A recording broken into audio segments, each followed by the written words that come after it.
This is my Bugs 3 drone, and it has a little all-in-one video transmitter FPV system in it with a little clover antenna.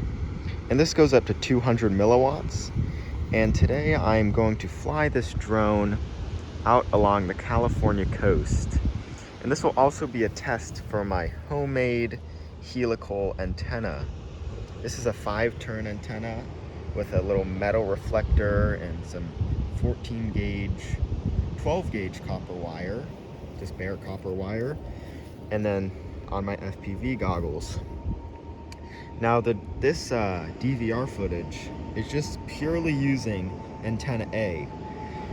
At first I thought that the footage that I was recording and viewing through the monitor, through the goggles, was diversity, but then I realized it was actually just antenna A, and I was blown away by the range that this antenna could achieve, you know, just in the open air flying above this beach.